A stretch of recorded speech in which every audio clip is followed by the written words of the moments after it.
Je dédie ce message aux femmes de la planète qui sont opprimées, maltraitées, dévalorisées, traitées avec mépris et irrespect, rejetées comme étant des sous-êtres, simplement parce qu'elles ont eu le mérite d'être créées femmes, femelles, Isha, de par la volonté de leur Créateur. Ce message est aussi en soutien à celles qui en ce moment, je parle des femmes, mesdames, mesdemoiselles, sur la terre souffrent de maux qui minent la gente féminine.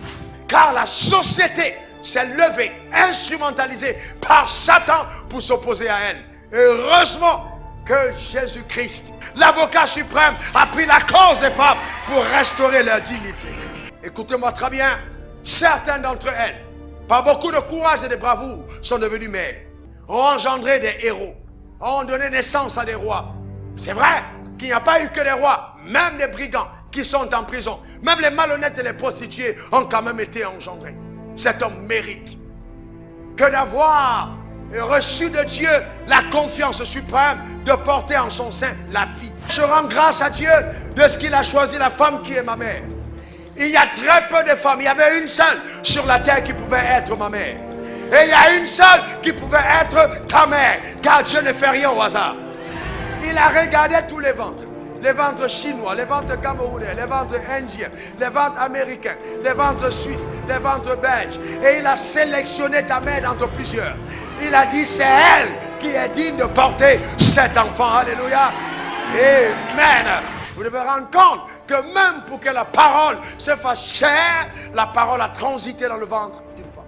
Car quelle que soit la grandeur d'un homme, il ne peut jamais féconder seul. Il a besoin d'une femme. C'est ainsi que quand Marie est allée rendre visite à Élisabeth au 6e mois. Pourquoi au 6e mois? C'était à l'heure où les connexions devaient s'établir entre la vision d'Élisabeth et la vision de Marie. Au 6e mois. Vous me comprenez? Elle n'est pas allée au 1er mois. Mais elle est allée au moment où la voix de Marie pouvait avoir une influence positive sur l'enfant qu'elle portait. Quand Marie a salué, l'enfant a tressailli à l'intérieur. La science le démontre. C'est à partir du 6e mois que l'enfant écoute. C'est à partir du 6e mois qu'il ressent la mélodie. Quand vous êtes enceinte, vous pouvez parler à votre enfant et commencer à lui dire des choses au 6e mois et il vous écoute. Il entend clairement. Il reconnaît la voix du Père. Donc les femmes qui ont 3 pères, c'est-à-dire un vrai et 2 faux, l'enfant est troublé dans le ventre. Parce que souvent il entend Marc. Après il attend. Il dit, mais qui est mon père? La mère dit chérie à tout le monde. L'enfant est dans la confusion parce que, oh là là. Et le 8e mois, l'enfant change de position radicale. Il tourne maintenant, il repose sa tête vers la sortie. Quand ce jour-là, les infirmiers ont dit pousse. Et souvent même à bout de souffle. Elle a cherché une énergie qu'on ne peut trouver que si Dieu est avec toi. Et ta mère t'a récupéré du ciel pour te propulser sur la terre. Alléluia. Rends grâce à Dieu pour ta mère. Elle est formidable. Alléluia. Vous ne pouvez pas savoir ce que votre mère a fait pour vous. C'est terrible de voir comment est-ce que les gens sont prompts à être soumis à l'autorité du Père, mais à délaisser l'autorité de la mère.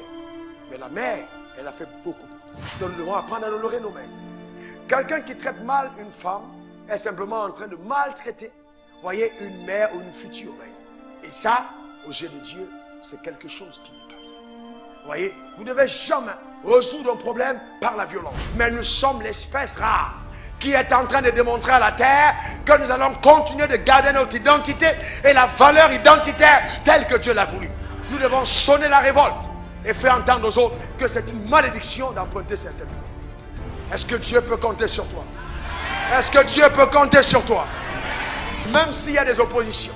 N'oubliez jamais Sarah, n'oubliez jamais Esther, n'oubliez jamais Marie, n'oubliez jamais Marc. Ces femmes qui ont su se tenir avec Dieu pour réaliser sur la terre ce à quoi Dieu les avait appelés.